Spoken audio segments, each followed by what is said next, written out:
அனைவருக்குமே வணக்கம். சற்று முன் கிடைத்திருக்கக்கூடிய ஒரு மிக மிக முக்கியமான செய்தி ஒன்று வெளியாகியுள்ளது. சற்று முன் எம்பி கனிமொழி திகார் சிறையில் அடைப்பு, பரபரப்பு, இது மாதிரி பார்த்தீங்கன்னா செய்திகள் வெளியாக இருக்குது. சதுரடியாகவும் பார்த்தீங்கன்னா அமைச்சர் கனிமொழி அவர்கள், எம்பி கனிமொழி அவர்களும் பார்த்தீங்கன்னா அதிரடியாக ஏற்கனவே 2G வழக்கில் இவர் மீது குற்றச்சாட்டுகள் ரத்து செய்யுமாறு பார்த்தீங்கன்னா கனிமொழி அவர்கள் கோரிக்கை உச்சநீதிமன்றத்தில் வைத்திருந்தாங்க. இந்த மனுவை பார்த்தீங்கன்னா நீதிமன்றம் நிராகரித்து மீண்டும் அதிரடியாக போட்ட உத்தரவின் அடிப்படையில் இப்போ அதிரடியாக பார்த்தீங்கன்னா சாட்சிகள் கொடுத்த ஆதாரத்தின் அடிப்படையில் கனிமொழி அவர் தான் இதற்கு காரணமாக இருந்திருக்காரு அப்படின்ற மாதிரி இப்போ பார்த்தீங்கன்னா தகவல் வெளியாக இருக்குது. இந்த தகவலின் அடிப்படையில் தான் இப்போ அதிரடியாக திருமதி கனிமொழி அவர்கள் மீதான குற்றச்சாட்டுகளின் அவர் குற்றவாளி இல்லை என்பதை விசாரணை நீதிமன்றம் இப்போது முடிவெடுத்து இருக்கக்கூடிய நிலையில் இப்போ அதிரடியாக குற்றவாளியாக கனிமொழி அவர்கள் தான் அப்படின்ற மாதிரி இப்போ பார்த்தீங்கன்னா நீதிமன்றம் வழங்கிய தீர்ப்பின் அடிப்படையில் இப்போ அதிரடியாக திகார் சிறையில் அடைக்கப்பட போகிறதாக ஒரு தகவல் வெளியாக இருக்குது. ஏற்கனவே பார்த்தீங்கன்னா இந்த 2G அலைக்கற்ற வழக்கில் எம்பி கனிமொழி அவர்களும் அதே மாதிரி பார்த்தீங்கன்னா அமைச்சர் ராசா அவர்களும் இருவருமே பார்த்தீங்கன்னா வசமாக சிக்கியிருக்காங்க இந்த 2G வழக்கு.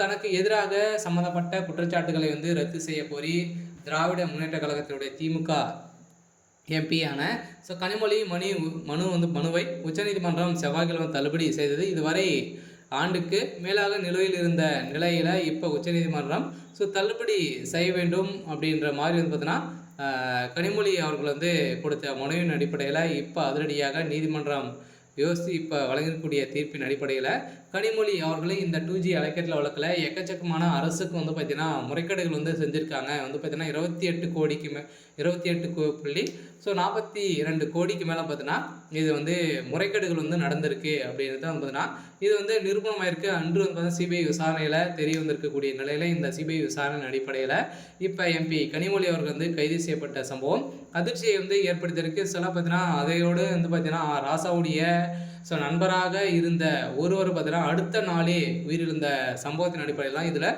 ஒரு மிகப்பெரிய மர்மம் இருக்குது. இந்த மர்மத்தின் அடிப்படையில் பார்த்தீங்கன்னா இப்போ அதிரடியாக கனிமொழி அவர்களும் ராசா அவர்களுக்கும் இடையே பார்த்தீங்கன்னா ஒரு மிகப்பெரிய சம்பவம் நடந்திருக்கு. இந்த சம்பவத்தின் அடிப்படையில் தான் இப்போ எம்பி கனிமொழி அவர்கள் திகார் சிறையில் அடைக்கப்பட போகிறதாக போராட்டங்கள் எழுந்திருக்கு. நேற்று 2 நாட்களுக்கு முன்னாடி பார்த்தீங்கன்னா ஒரு பெண் பார்த்தீங்கன்னா கனிமொழிக்கு கிட்டே பார்த்தீங்கன்னா லஞ்சங்கள் கேட்குறாங்க அப்படின்ற மாதிரி சொல்லி புகார் அளித்திருந்த நிலையில் அந்த எந்த ஒரு கேள்வியுமே கேட்காத பார்த்தீங்கன்னா கனிமொழி அவர்கள் சென்ற சம்பவத்தின் அடிப்படையில் தான் பெரும் அதிர்வுகளை ஏற்படுத்தியிருக்கு. இருந்தாலுமே திமுகவுடைய ஆட்சி மீது ஒரு மிகப்பெரிய நம்பிக்கையை இழந்திருக்கக்கூடிய மக்கள் வருகின்ற 2026 தேர்தலில் ஒரு மிகப்பெரிய பதிலடி கொடுக்கும் விதமாக தான் செயல்பட போகிறாங்க.